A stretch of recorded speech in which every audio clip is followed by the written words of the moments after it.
That day had started off like any other: emails, meetings, more emails, then a painfully long call with a client who couldn't decide whether he wanted to build a new brand or reimagine the old one. Whatever that meant. Around 3 in the afternoon I reached my breaking point.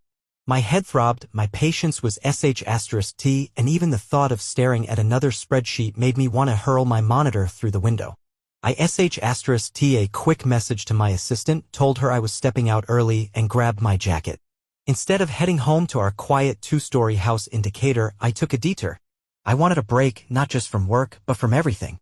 And the Green Leaf was the kind of place that gave you that kind of pause. The restaurant sat snugly between 2 old buildings on Peachtree Street, nestled under a row of crepe myrtles. It had charm, weathered brick walls, hanging Edison bulbs, and the soft scent of fresh rosemary that always hit you when you stepped inside. Emma and I had gone there once, maybe 2 years ago. She'd loved their lavender lemonade. I remembered that, oddly enough. Funny how your mind clings to the smallest things even when everything else starts to fall apart.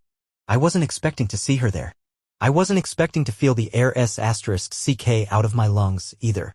I had just stepped inside, my sunglasses still halfway up the bridge of my nose, when I caught sight of her. My wife, Emma, sitting at a table by the window like she didn't have a husband in the world. She looked different. Not physically, no. But her posture, the tilt of her head, the unrestrained way she laughed, it was the kind of unguarded, mate laughter I hadn't seen from her in months. Maybe longer. She reached out, touched the man's hand across the table, and held it there. Gently. Casually. Like it was the most natural thing in the world. I stood frozen just inside the door, caught in some kind of invisible current that pulled the ground out from under me. I couldn't breathe, couldn't move. The hostess asked me if I was okay. I barely heard her. Somehow, I nodded and pointed to a table near the back, mostly hidden behind a massive ficus that brushed the ceiling. I didn't know what I was doing, I just needed to sit to not collapse in the middle of the restaurant like a stunned animal. From my new vantage point, I could see them perfectly, Emma and the stranger. He was clean-shaven, maybe mid-30s, wore a slim-fit button-up rolled at the sleeves, and had the kind of easy confidence that made my stomach turn. I watched him reach for his water glass, smile at something Emma said, then brush his fingers over hers as he set it back down. The same way I used to. I'd always believed, maybe naively, that if something like this ever happened, I'd be furious. That I'd make a scene. But I wasn't. I wasn't angry. Not yet. I was numb. Like my body had gone into lockdown to protect me from feeling the full impact. A waiter appeared beside me, polite and patient. He asked what I'd like to drink. Just a pen, I said. He blinked. A pen. And a napkin, please. To his credit, he didn't press. He returned a moment later with both. I stared at the napkin for a long while, then wrote the first thing that came to mind. The only thing I could say. Don't even think about coming home. 7 words. That was all. I folded the napkin in half and slid it into my coat pocket. I waited. I waited until Emma's attention drifted toward the bar, just enough of a moment for me to approach their table without her seeing me coming. I walked slow, careful not to make a sound, and when I reached her table, I didn't say a word. I didn't look at her. I simply placed the napkin in front of her, directly next to her untouched glass of water. Her laughter stopped mid-note. The man across from her glanced up, confused. Then Emma turned. Our eyes met.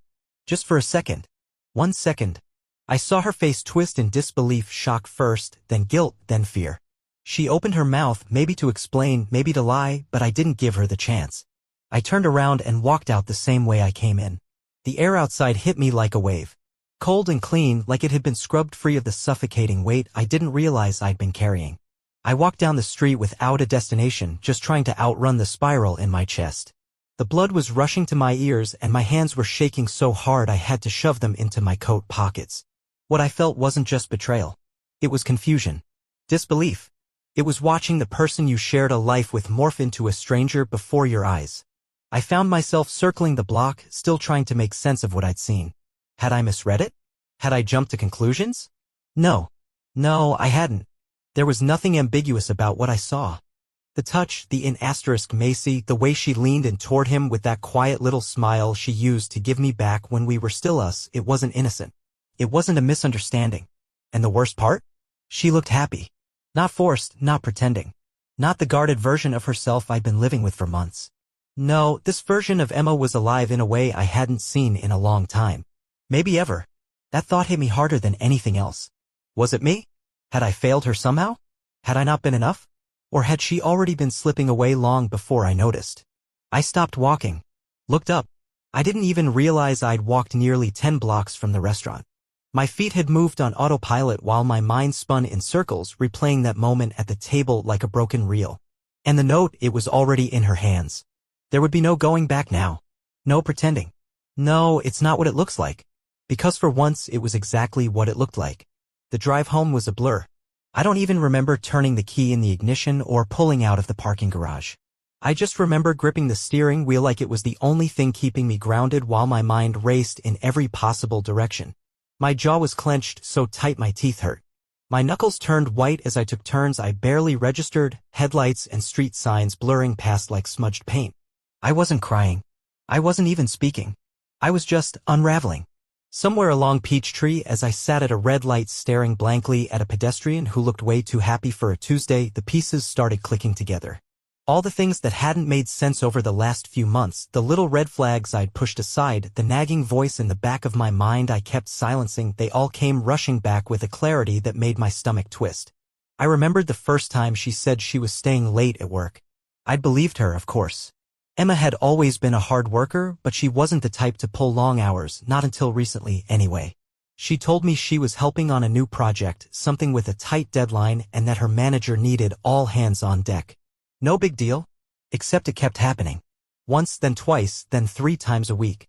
And when I asked her about it, she always gave the same overly rehearsed smile and said, "Don't worry. It's just temporary. I'll make it up to you this weekend." She never did. And then there were the so-called seminars in Savannah. That one still pissed me off when I thought about it. Emma had never once expressed interest in traveling for work. In fact, I remember a time when she flat out told me she hated the idea of being away from home for business. Said hotel rooms made her feel lonely. So when she suddenly mentioned a weekend conference without much warning, I was confused. "Since when does your company send people out of state for workshops?" I had asked. Her reply was casual, almost too casual. "Oh, they're trying out this new leadership program. It's just a trial run." I wanted to believe her. God, I really did. But when she came back Sunday night, I remember something didn't sit right with me. Maybe it was the way she smiled too quickly when I opened the door. Or the fact that her phone was already in her hand when she walked in, like she was in the middle of a conversation she didn't want me to see. But the real kicker? Her luggage smelled like cologne. Not my cologne. Not anything I'd ever worn. It was sharp and expensive, like something out of a fashion magazine ad. When I leaned in to hug her, the scent hit me so fast I almost said something right then. Almost. But I didn't. I swallowed the words and told myself it didn't mean anything. That she'd probably brushed against someone at the airport. That I was being paranoid. Funny how hindsight turns caution into clarity. Then there were the late-night showers. Emma had never been one to shower before bed. She was more of a morning person, always up early, music playing on her phone while she got ready. But lately, she'd started showering late. Really late. As in, we just got done watching a movie and now I'm going to hop in the shower before bed kind of late. It was strange, but I didn't question it. I figured she was just stressed. That maybe it helped her relax. But now, sitting in my car at a red light, I couldn't unsee the pattern. I couldn't unfeel the subtle way her routine had changed, how her phone had suddenly become an extension of her hand, how she never left it lying around anymore. Locked screen. New password. She used to ask me to answer texts for her if her hands were full. Used to laugh when I read them out loud. But now? The moment I reached for her phone, just once, to plug in directions, she'd snapped at me. "I've got it," she'd said, grabbing it like I was about to disarm a bomb. At the time, I felt like I was overreacting. Like maybe I was being too sensitive, too suspicious. Emma had always been fiercely independent. But this wasn't independence. This was secrecy. And then there were the missed calls. I remembered coming home one evening, dropping my keys on the counter, and hearing her phone buzzing like it was on a caffeine high. She was in the shower again, one of those 10 p.m. just want to unwind showers. I glanced at the screen. It was face down, but the vibration pattern was long, like a call. I flipped it over without thinking. No name. Just a number. A local Atlanta number, but one I didn't recognize. The screen went black before I could process it. A few minutes later, Emma came downstairs in her robe, humming like everything was normal. When she saw me near the kitchen counter, her eyes flicked to her phone. Her hand moved faster than it needed to as she picked it up, checked the screen, and turned away from me. I didn't say anything. I wish I had. But again, I told myself not to overthink it. That was the thing about Emma, she was always good at making me doubt myself. Not in an overt, manipulative way. She just had this way of explaining things that made me feel like I was the one being unreasonable. I trusted her. Probably more than I should have. I gave her the benefit of the doubt again and again because that's what love does. It makes you believe in people even when your instincts are begging you to see the truth. But as I pulled into our driveway, something shifted inside me. A quiet finality. The house looked the same. Our porch lights still glowed, the grass still needed trimming, and the ceramic wind chime Emma had insisted on hanging last summer was still clinking softly in the breeze. But it didn't feel like home. It felt like a lie. Like the stage set for a play I didn't know I was starring in. I turned off the engine and just sat there for a while, watching the windows like they might show me the truth if I stared hard enough. Eventually, I got out and walked up the steps slower than usual. Not because I was tired, but because some part of me didn't want to open that door. Didn't want to step back into a life that had already changed without me realizing it. When I finally did, the silence was deafening. No music. No TV. Just the faint hum of the refrigerator and the weight of 100 unanswered questions pressing down on my shoulders. I dropped my keys in the bowl by the door and stood in the hallway, staring down at the empty space where Emma usually left her shoes. They weren't there. Her heels, the black ones she wore when she wanted to feel powerful, they were gone. And suddenly I knew. I didn't need more proof. I didn't need to read texts or hack her email or follow her across town. I had seen enough. I had felt enough. The signs had been there for weeks, hell, maybe months. I just hadn't wanted to connect the dots because I didn't want to face what they were spelling out. But now it was impossible to ignore. My wife was cheating on me. And I'd been the last to know. She came home around 7:30 that night. I was sitting on the couch when I heard her car pull into the driveway, headlights casting brief slants of light across the living room walls. I didn't move. I just sat there, staring at nothing, my fingers laced together so tightly it felt like they might fuse. The door opened, then closed with its usual soft click. I heard her heels on the tile, then the rustle of a coat being removed. She hadn't seen the napkin yet, I was sure of that. If she had, there would have been a flurry of calls, texts, some kind of apology explosion trying to patch over what couldn't be patched. Instead, she stepped into the room like everything was fine. "Hey," she said, setting her purse on the entryway table. Her tone was casual, cheerful even, like she'd just gotten back from a regular day. "You're home early." I looked up at her.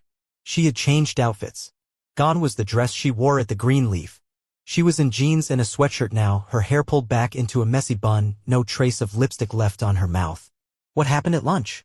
I asked, my voice dead quiet. Her smile faltered. "What do you mean?" I didn't answer. She blinked, then glanced over her shoulder like she expected a lifeline to appear in the hallway. "Mark, what are you talking about?" There it was, the beginning of the dance. The feigned ignorance. The wide eyes. The stalling. "I saw you," I said. "At the Greenleaf. With him." Her mouth opened, then closed. Her eyes scanned me like she was trying to read how much I knew. Trying to gauge if it was better to lie or confess. "You followed me?" Wrong answer. "No," I said. "I was already there. By accident. I just happened to be grabbing lunch." I leaned forward, resting my elbows on my knees. Imagine that. Walking into a restaurant and seeing your wife holding hands with another man. Her face went pale. "Mark, wait, I can explain." I held up a hand. "Don't." She stopped mid-sentence, lips still parted, breath caught in her throat. "I left you a note," I said, my voice flat. "On a napkin. You probably saw it." Emma shook her head. I didn't get a chance to read it. He grabbed it before I could. I didn't even know." She paused, seeing that I wasn't reacting. That I wasn't going to jump up or scream or break something. Because I was past that now. "I didn't know how to tell you," she whispered, suddenly sounding much smaller. "It just happened. And I didn't mean for it to go that far." I stood up. Walked past her. Into the kitchen. My phone was sitting on the counter. I unlocked it, scrolled to the message I'd received that afternoon, and handed it to her.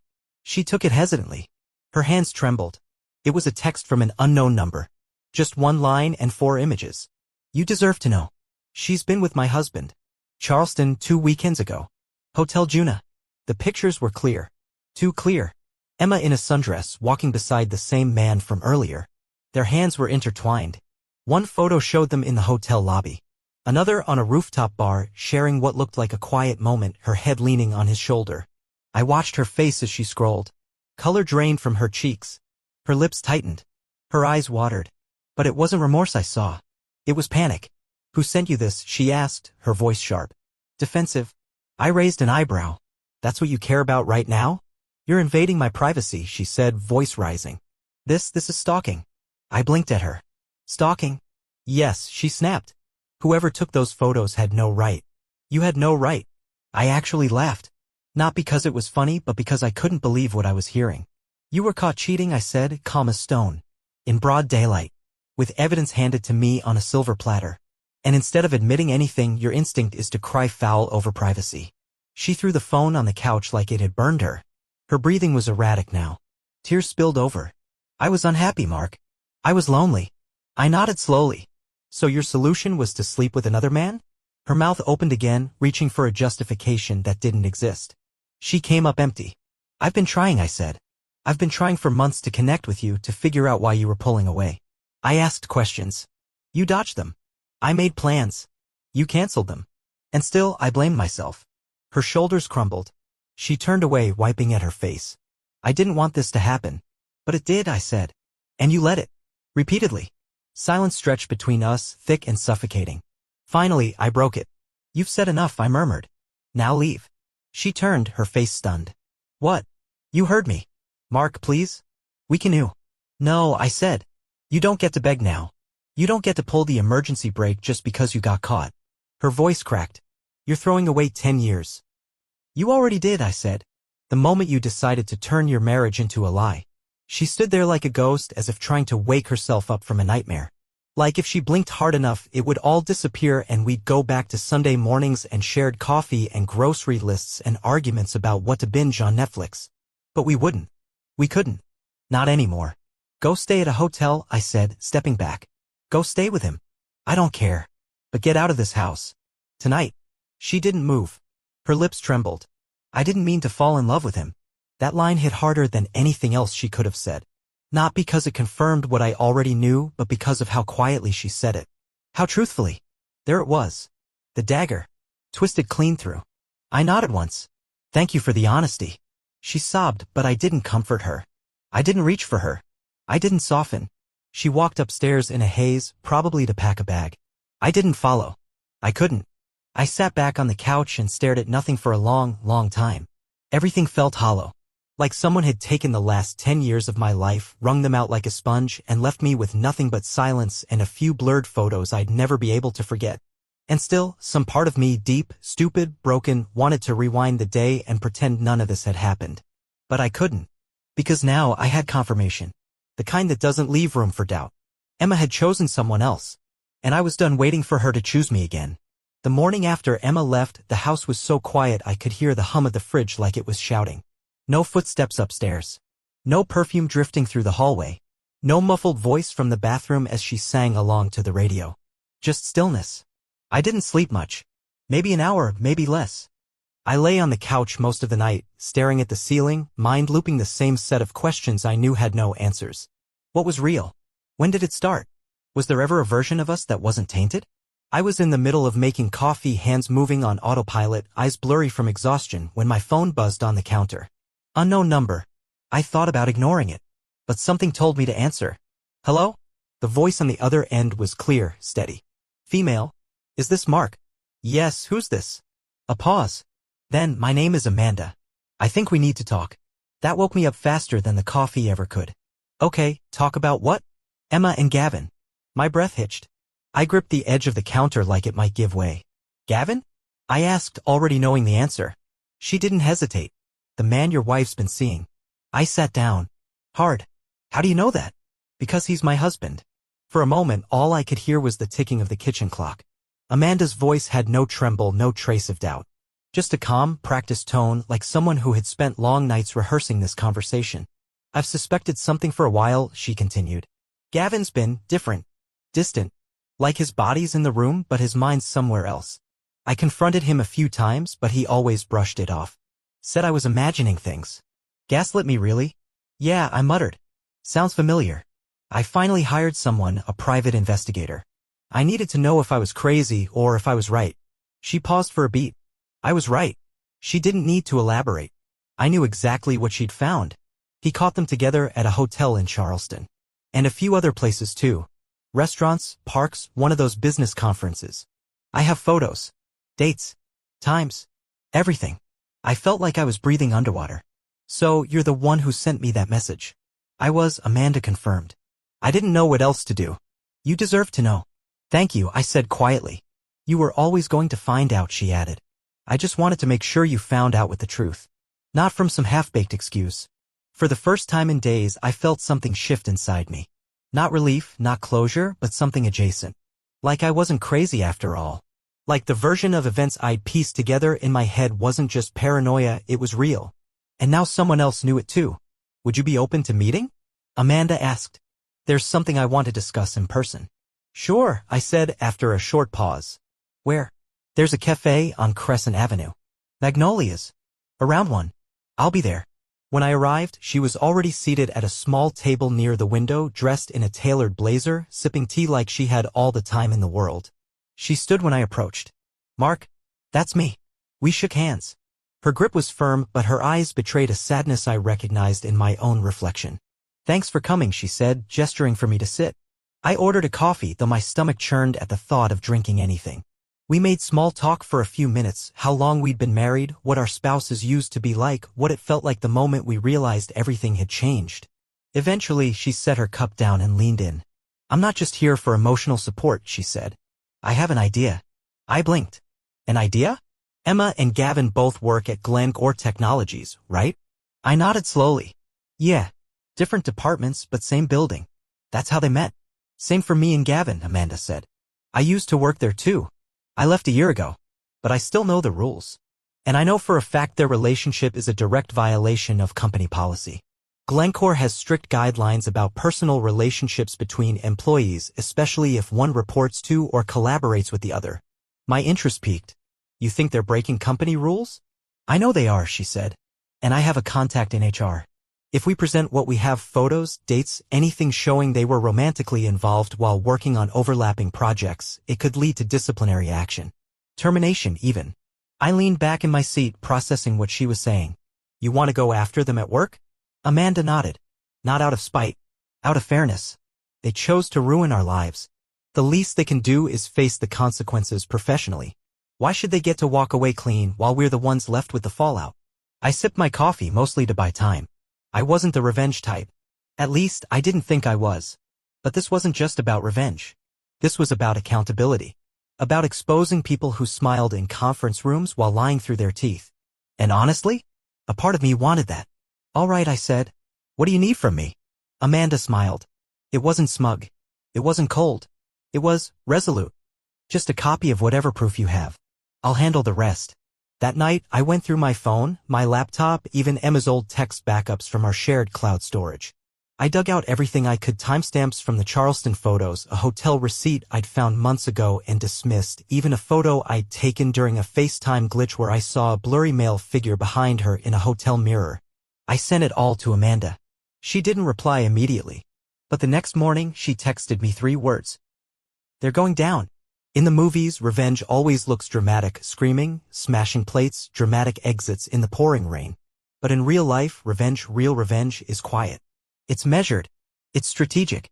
Amanda and I didn't want chaos. We wanted consequences.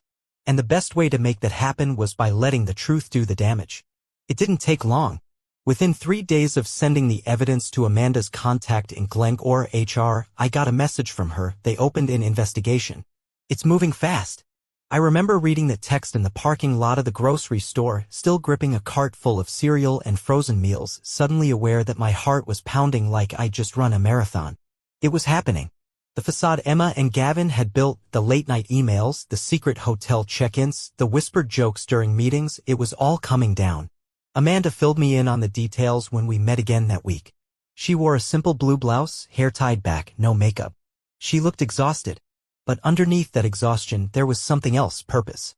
They're calling it a breach of professional ethics, she said, sliding her phone across the table to show me an email. The email wasn't long. Just a notice from HR to Amanda's contact confirming the seriousness of the violation and a brief mention of further action to be taken pending formal review. I read it 3 times. They're screwed, I said. Amanda smiled faintly. Glencore doesn't play around with this stuff. If there's even a hint of favoritism, or if it looks like they were making company decisions based on a personal relationship, it's game over. I nodded, still barely believing how fast it was unfolding. We don't even have to lift another finger, she added. The company will handle everything from here. But Emma didn't know that yet. She was still texting me. The messages started slow at first, polite, almost like we were still just two people having a spat. Hey, can we please talk? I never meant to hurt you. We can fix this. Please. Then they turned frantic. Mark, I need you to stop. I know what you're doing. You don't have to ruin my whole life. Don't do this. And finally, desperate. Please. Please. You're destroying everything. I'm begging you. I didn't respond to any of them. Not one. I knew she could feel it, that slow, creeping silence from my end. I wasn't reacting, I wasn't pleading, I wasn't fighting back. I was just gone. And that scared her more than any threat ever could. The following week, Glencore called an emergency staff meeting. Emma didn't come home the night before. I didn't even know where she was staying at that point, maybe a friend's place, maybe Gavin's. Honestly, I didn't care. All I knew was what Amanda told me later that day. They called them in separately, she said, walking alongside me as we left the Magnolia Cafe. Emma went in first. 20 minutes later, Gavin. What happened? I asked. They told her everything. Showed her the timeline. The hotel stays. The overlaps and project work. One of the board members was in the room. It wasn't a slap on the wrist, it was a firing squad. Termination? Amanda nodded. Effective immediately. No severance. No recommendations. I let out a slow breath. Not joy. Not triumph. Just release. And Gavin? Same thing, she said. Apparently he tried to argue that their relationship never interfered with work. But the board wasn't having it. Good. They'd made their choices. And now they got to live with them. That evening Emma showed up at the house. I'd changed the locks by then, but she knocked anyway, soft at first, then louder. I didn't answer. Eventually, she slid a note under the door. I didn't read it. I didn't have to. The damage was done, and not by me. By her. I stood at the top of the stairs, arms folded, listening as she finally walked away. The engine of her car turned over, then faded down the street. I didn't watch from the window. I didn't need to. I'd already seen everything I needed to see. In the days that followed, the story spread through Glencore like wildfire. Office gossip, of course, but also formal HR briefings. The company had to get ahead of the narrative, especially with some clients reportedly concerned about internal integrity. It turned into a full-scale policy crackdown, trainings, memos, compliance seminars. I imagined Emma sitting at home, wherever that was, reading emails she could no longer respond to, hearing about coworkers whispering her name with disdain. Watching a life she'd built, one forged through deception and shortcuts, collapse piece by piece.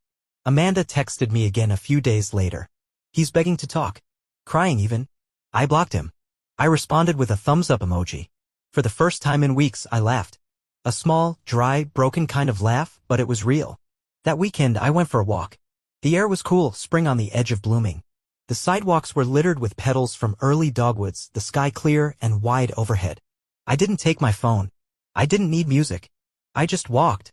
And as I turned the corner near the park where Emma and I used to have picnics before the world turned sideways, I felt it, an unfamiliar sensation that started in my chest and worked its way through my spine.